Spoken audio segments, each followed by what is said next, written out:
তুমি কি কখনো নিজেকে প্রশ্ন করেছ, কেন আমি হঠাৎ রেগে যাই, বা কেন আমি কোনো ছোট বিষয় নিয়েই দুঃখে ভুগি? আজ আমি তোমাকে জানাবো একটি সহজ কিন্তু শক্তিশালী সত্য। তোমার আবেগ তোমার শত্রু নয়। ঠিক যেমন একটি রাডার আমাদের বিপদ থেকে সতর্ক করে, ঠিক তেমনই আবেগ আমাদের জীবনের বার্তা দেয়। যদি তুমি শিখতে পারো এই বার্তাগুলোকে বোঝা, নিয়ন্ত্রণ করা এবং সঠিকভাবে ব্যবহার করা, তাহলে তুমি শুধু শান্তি পাবে না, বরং সম্পর্ক, কাজ এবং জীবনের প্রতিটি মুহূর্তে পূর্ণতা আনতে পারবে।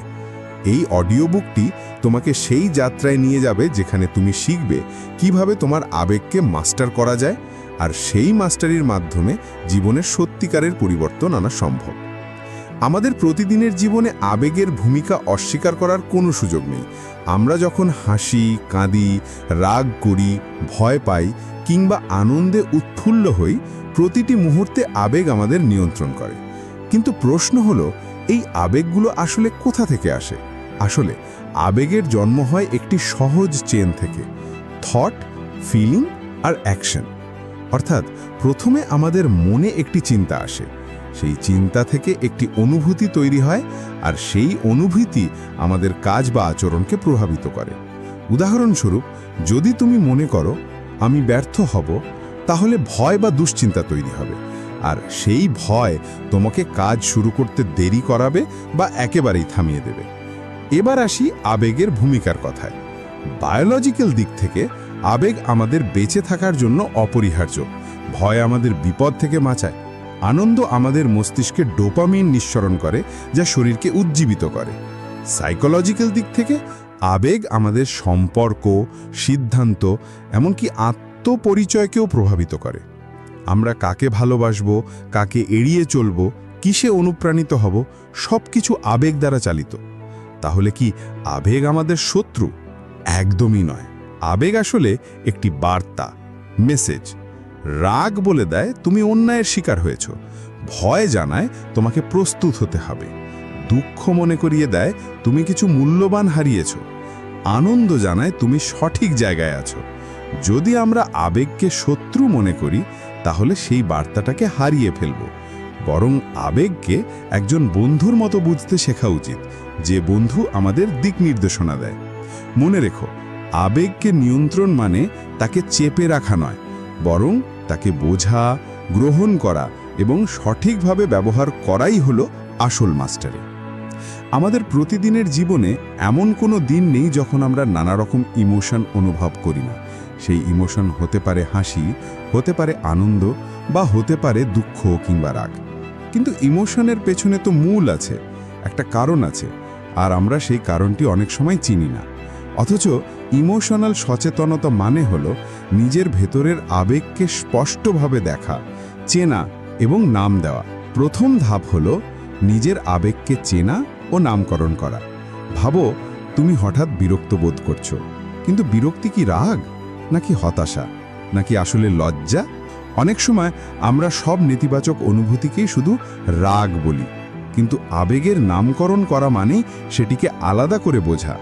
যেমন ফিয়ার, অ্যাঙ্গার, জয়, স্যাডনেস, প্রত্যেকটির আলাদা বার্তা আছে। নাম দিলে সেই বার্তাটা আরও স্পষ্ট হয়ে ওঠে। দ্বিতীয় ধাপ হলো মাইন্ডফুলনেস ও সেলফ অবজারভেশন। যখনই কোনো আবেগ আসে, তাড়াহুড়ো করে প্রতিক্রিয়া না দেখিয়ে একটু থেমে পর্যবেক্ষণ করো। যেমন, আমার বুক ধড়ফড় করছে, মনে হচ্ছে আমি ভয় পাচ্ছি। এই ছোট্ট সচেতনতা মুহূর্তই আবেগকে নিয়ন্ত্রণ করার প্রথম ধাপ। মনে রেখো, তুমি আবেগ নও, তুমি আবেগের পর্যবেক্ষক। তৃতীয় ধাপ হলো জার্নালিংয়ের মাধ্যমে আবেগ ট্র্যাক করা। দিনের শেষে একটা খাতা বা নোটে লেখো, আজ আমি কি কি আবেগ অনুভব করেছি, কোন ঘটনাগুলো সেই আবেগ তৈরি করেছে, আমি কিভাবে প্রতিক্রিয়া দেখিয়েছি।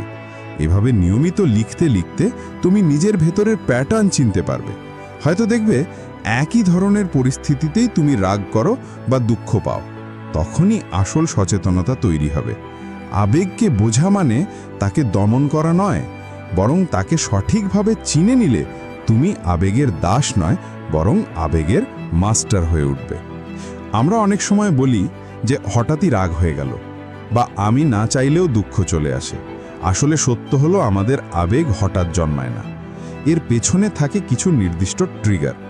ট্রিগার মানে হলো এমন পরিস্থিতি, মানুষ বা ঘটনা যা আমাদের ভেতরের আবেগকে সক্রিয় করে তোলে। যেমন কেউ তোমাকে অসম্মান করলেই রাগ জাগে, ব্যর্থতার কথা মনে পড়লেই ভয় আসে, প্রিয় গান শুনলে আনন্দ হয়। এই ছোট ছোট ঘটনাই হলো তোমার আবেগের ট্রিগার। এখন সমস্যা হয় তখনই যখন এই ট্রিগারগুলো অচেতন অবস্থায় কাজ করে, অর্থাৎ তুমি জানতেই পারো না যে কোন বিষয়ে তোমাকে প্রভাবিত করছে। ফলে তুমি প্রতিক্রিয়া দেখাও, রাগ করো, চেঁচাও, কান্না করো, কিন্তু বুঝতেই পারো না আসল কারণটা কি। তাই প্রয়োজন হলো এই অচেতন ট্রিগারগুলোকে সচেতনভাবে চেনা। একটি গুরুত্বপূর্ণ কৌশল হলো ট্রিগার আর প্রতিক্রিয়াকে আলাদা করে শেখা। ট্রিগার হলো সেই ঘটনা বা মানুষ, আর প্রতিক্রিয়া হলো তোমার আচরণ। যেমন কারোর একটা কটু কথা, এটা হলো ট্রিগার, তুমি চেঁচিয়ে ওঠা, এটা হলো প্রতিক্রিয়া। কিন্তু যদি তুমি থেমে ভাবো যে আমার রাগ হচ্ছে কারণ আমাকে অপমান করা হয়েছে, তাহলেই তুমি আবেগকে দেখছো, আবেগ তোমাকে নিয়ন্ত্রণ করছে না। এটাই সচেতন নিয়ন্ত্রণ। মনে রেখো, আবেগের ট্রিগার খুঁজে পাওয়া মানে হলো আবেগের মানচিত্র হাতে পাওয়া। মানচিত্র হাতে থাকলে তুমি হারাবে না, বরং জানবে কোন পথে যেতে হবে আর কোনটা এড়িয়ে চলতে হবে। আমাদের আবেগকে সম্পূর্ণভাবে দূর করা সম্ভব নয়, কিন্তু আমরা চাইলে এগুলোকে নিয়ন্ত্রণে রাখতে পারি।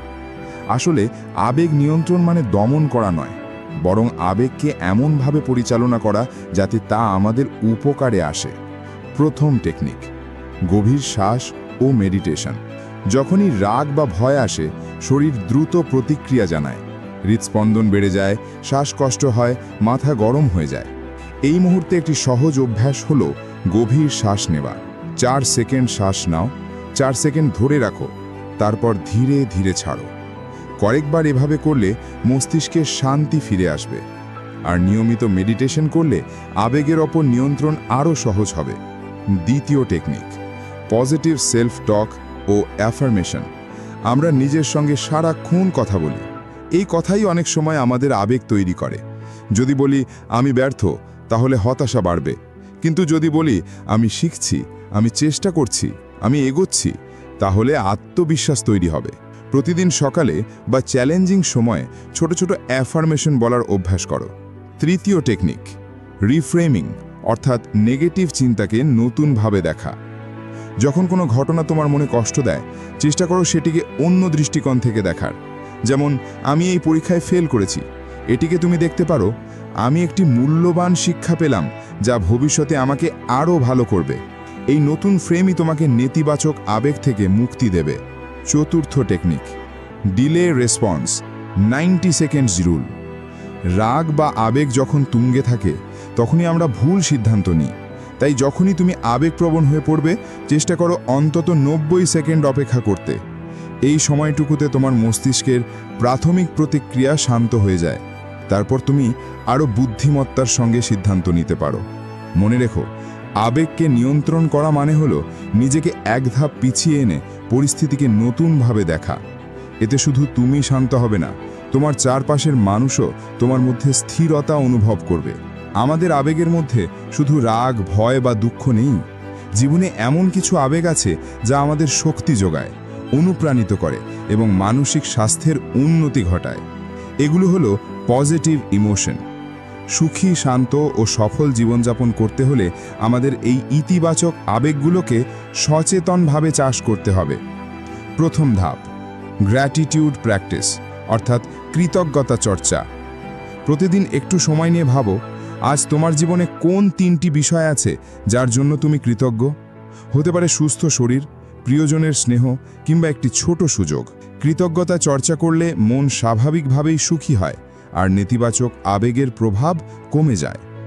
দ্বিতীয় ধাপ, ভিজুয়ালাইজেশন ও পজিটিভ ইমাজিনেশন।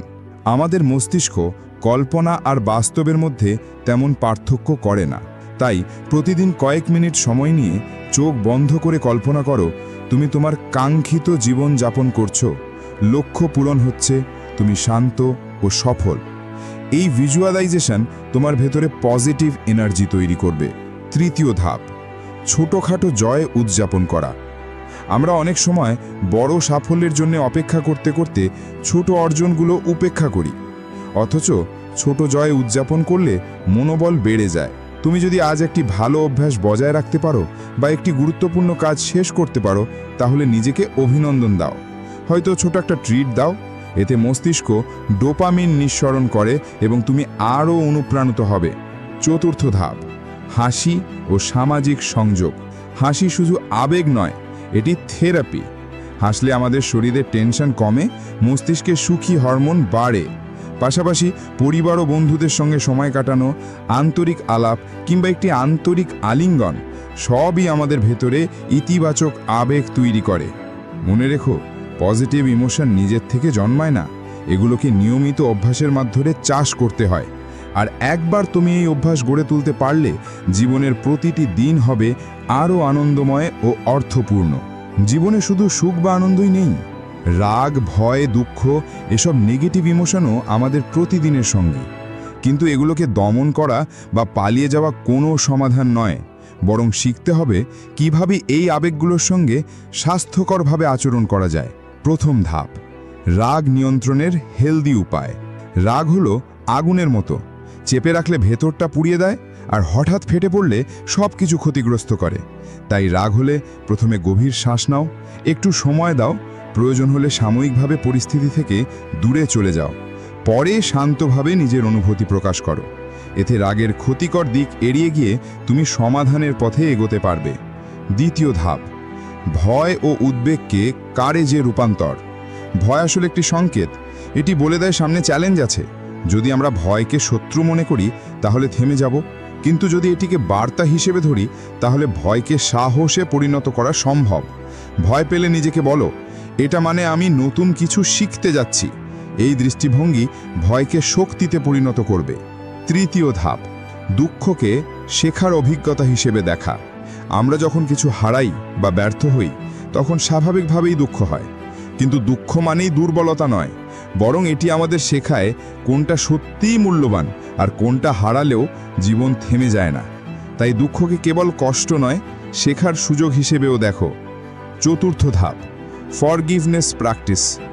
অন্যের ভুল বা অন্যায়ের কারণে আমরা মনের রাগ আর কষ্ট জমিয়ে রাখি, কিন্তু ক্ষমা মানে ভুলে যাওয়া নয়, ক্ষমা মানে নিজেকে মুক্ত করা। যখন তুমি কাউকে ক্ষমা করো তখন তুমি নিজের হৃদয়কে হালকা করো আর নেগেটিভ ইমোশনের শৃঙ্খল থেকে বেরিয়ে আসো। মনে রেখো, নেগেটিভ ইমোশনকে দমন নয়, বরং বোঝা এবং রূপান্তরিত করাই হলো আসল মাস্টারি। এইগুলোকে সঠিকভাবে সামাল দিতে পারলেই জীবনে মানসিক শান্তি ও শক্তি বজায় রাখা সম্ভব। সফল ও সুখী জীবনের জন্যে শুধুমাত্র আইকিউ বা বুদ্ধিমত্তাই যথেষ্ট নয়। জীবনের আসল চালিকা শক্তি হল ইমোশনাল ইন্টেলিজেন্স, অর্থাৎ আবেগকে বোঝা, নিয়ন্ত্রণ করা এবং অন্যের আবেগের সঙ্গে সংযোগ তৈরি করার দক্ষতা। প্রথম স্তম্ভ, সেলফ অ্যাওয়ারনেস। এটি হলো নিজের আবেগকে চেনার ক্ষমতা। তুমি রাগ করলে কেন রাগ হলে? তুমি দুঃখিত হলে কোন বিষয়টা আসল কারণ? নিজের ভেতরের আবেগকে চেনার ক্ষমতাই হলো সেলফ অ্যাওয়ারনেস। এটি ছাড়া তুমি নিজের আবেগকে নিয়ন্ত্রণ করতে পারবে না। দ্বিতীয় স্তম্ভ, সেলফ রেগুলেশন। আবেগ চেনার পর সেটিকে স্বাস্থ্যকরভাবে নিয়ন্ত্রণ করার নামই সেলফ রেগুলেশন। যেমন রাগ হলেও তৎক্ষণাৎ চেঁচিয়ে না ওঠা, ভয় পেলেও কাজ থেকে পিছিয়ে না যাওয়া। সেলফ রেগুলেশন মানে আবেগকে দমন নয়, বরং তাকে এমনভাবে পরিচালনা করা যাতে তা তোমার উপকারে আসে। তৃতীয় স্তম্ভ, এমপ্যাথি। এমপ্যাথি মানে হলো অন্যের জায়গায় দাঁড়িয়ে অনুভব করতে পারা, কারো কষ্টে কষ্ট পাওয়া, কারো আনন্দে আনন্দিত হওয়া। এটাই সহমর্মিতা। এটি শুধু সম্পর্ককে গভীর করে না, বরং আমাদেরকে আরও মানবিক ও দয়ালু করে তোলে। চতুর্থ স্তম্ভ, সোশ্যাল স্কিলস। মানুষ সামাজিক প্রাণী। ভালোভাবে যোগাযোগ করা, দ্বন্দ্ব মেটানো, দলগতভাবে কাজ করা এসবই সোশ্যাল স্কিলসের অংশ। যার ইকিউ বেশি সে সহজেই মানুষের সঙ্গে সংযোগ তৈরি করতে পারে এবং সম্পর্ক বজায় রাখতে পারে। মনে রেখো, ইকিউ হলো সেই দক্ষতা যা জীবনের প্রতিটি ক্ষেত্রে, চাকরি, সম্পর্ক, পরিবার, এমনকি ব্যক্তিগত উন্নতিতেও সাফল্য এনে দেয়। আসলেই ইকিউ অনেক সময় আইকিউ এর চেয়েও গুরুত্বপূর্ণ হয়ে ওঠে। আবেগ নিয়ন্ত্রণ করা একদিনের কাজ নয়, এটি একটি দীর্ঘমেয়াদী প্রক্রিয়া যা তৈরি হয় ছোট ছোট অভ্যাস ও নিয়মিত রুটিন থেকে। প্রতিদিনের এই অভ্যাসগুলো ধীরে ধীরে আমাদের মস্তিষ্ক ও মানসিকতা গড়ে তোলে। প্রথম অভ্যাস, জার্নালিং। প্রতিদিন কয়েক মিনিট সময় নিয়ে নিজের আবেগ লিখে ফেলো। লেখো, আজ আমি কি অনুভব করেছি, কেন করেছি, আর কিভাবে প্রতিক্রিয়া দিয়েছি। এই সহজ কাজ তোমার ভেতরের আবেগকে পরিষ্কারভাবে দেখতে সাহায্য করবে। সময়ের সঙ্গে সঙ্গে তুমি নিজের আবেগের প্যাটার্ন চিনে ফেলবে। দ্বিতীয় অভ্যাস, মেডিটেশন। দিনে মাত্র 5 থেকে 10 মিনিট নিঃশব্দে বসে শ্বাসের ওপর মনোযোগ দাও। মেডিটেশন আমাদের মস্তিষ্ককে শান্ত করে, ফোকাস বাড়ায় এবং আবেগকে নিয়ন্ত্রণে রাখতে সাহায্য করে। নিয়মিত মেডিটেশন করলে তুমি ছোটখাটো ব্যাপারে আর সহজে ভেঙে পড়বে না। তৃতীয় অভ্যাস, গ্র্যাটিটিউড অ্যান্ড অ্যাফার্মেশনস। প্রতিদিন সকালে বা রাতে 3টি বিষয় লেখো যার জন্য তুমি কৃতজ্ঞ।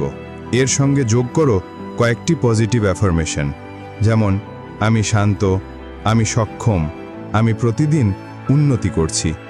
এই অভ্যাস তোমার ভেতরে ইতিবাচক আবেগ জাগিয়ে তুলবে। চতুর্থ অভ্যাস, নিয়মিত শেখা ও বই পড়া। আবেগের ওপর মাস্টারি মানে শুধুই নিয়ন্ত্রণ নয়, বরং উন্নতি। প্রতিদিন নতুন কিছু শেখার অভ্যাস করো। একটি বই পড়ো, নতুন কোনো জ্ঞান অর্জন করো। শেখার এই প্রক্রিয়া তোমার মস্তিষ্ককে সক্রিয় রাখবে এবং মানসিক দৃষ্টিভঙ্গিকে প্রসারিত করবে। মনে রেখো, আবেগ নিয়ন্ত্রণ একদিনের কাজ নয়, এটি একটি প্রতিদিনের অনুশীলন। আর এই ছোট ছোট অভ্যাসগুলো একসময় বড় পরিবর্তনে পরিণত হয়। আপনি যদি আপনার আবেগকে চেনার, বুঝার এবং নিয়ন্ত্রণের কৌশল আয়ত্ত করতে শিখে যান, তাহলে শুধু আজকের মুহূর্তেই নয়, দীর্ঘমেয়াদে জীবনে যে পরিবর্তনগুলো দেখতে পাবেন তা সত্যিই অবিশ্বাস্য। প্রথম লাভ, মানসিক শান্তি। যখন আপনি আবেগের মাস্টার হয়ে যান, তখন আর ছোটখাটো বিষয় বা অপ্রত্যাশিত ঘটনার কারণে আপনার মনে অশান্তি হয় না। রাগ, হতাশা বা উদ্বেগ কমে যায় এবং প্রতিটি দিন আসে স্থিরতা ও শান্তির সঙ্গে। দ্বিতীয় লাভ, সম্পর্কের উন্নতি। নিজের আবেগ বুঝতে পারলে অন্যের আবেগ বোঝাও সহজ হয়। আপনি আরও সহমর্মী, ধৈর্যশীল এবং বোঝাপড়ার যোগ্য হয়ে ওঠেন। এতে পরিবার, বন্ধু এবং কর্মক্ষেত্রে সম্পর্কগুলো অনেক উন্নত হয়। তৃতীয় লাভ, কাজ ও কেরিয়ারে প্রোডাক্টিভিটি বৃদ্ধি। যখন আবেগকে নিয়ন্ত্রণে রাখা যায়, তখন মনোযোগ, ফোকাস এবং সিদ্ধান্ত গ্রহণ ক্ষমতা বেড়ে যায়। চাপের পরিস্থিতিতেও সহজে কাজ করা সম্ভব হয়। এর ফলে আপনার কর্মদক্ষতা এবং সাফল্যের সম্ভাবনা অনেক বৃদ্ধি পায়। চতুর্থ লাভ, জীবনে সুখ ও পূর্ণতা। সবশেষে আবেগের মাস্টারি আপনাকে জীবনের প্রতিটি মুহূর্তে আনন্দ, পূর্ণতা এবং সত্যিকারের সুখ অনুভব করতে সাহায্য করে। আপনি নিজেকে, অন্যকে এবং জীবনকেই ভালোভাবে গ্রহণ করতে সক্ষম হন। মনে রাখবেন, আবেগের মাস্টারি কোনো এক রাতের কাজ নয়, এটি একটি দীর্ঘমেয়াদী যাত্রা। কিন্তু প্রতিদিনের ছোট ছোট চর্চা, সচেতনতা ও অভ্যাসের মাধ্যমে আপনি এই দীর্ঘমেয়াদী লাভগুলো নিশ্চিতভাবে অনুভব করতে পারবেন। তোমার আবেগকে বোঝা এবং নিয়ন্ত্রণ করা মানে শুধু মানসিক শান্তি পাওয়া নয়, বরং জীবনের প্রতিটি ক্ষেত্রে সম্পর্ক, কাজ এবং ব্যক্তিগত উন্নতিতে সাফল্য ও পূর্ণতা আনা। আজই শুরু করো এই যাত্রা। ছোট ছোট অভ্যাসের মাধ্যমে ধীরে ধীরে মাস্টারি অর্জন করো। যদি তুমি আরও এই ধরনের শক্তিশালী অডিও বুক ও মানসিক উন্নতির কৌশল শিখতে চাও, তাহলে সাবস্ক্রাইব করো অডিও বুক বাংলা চ্যানেলটিতে।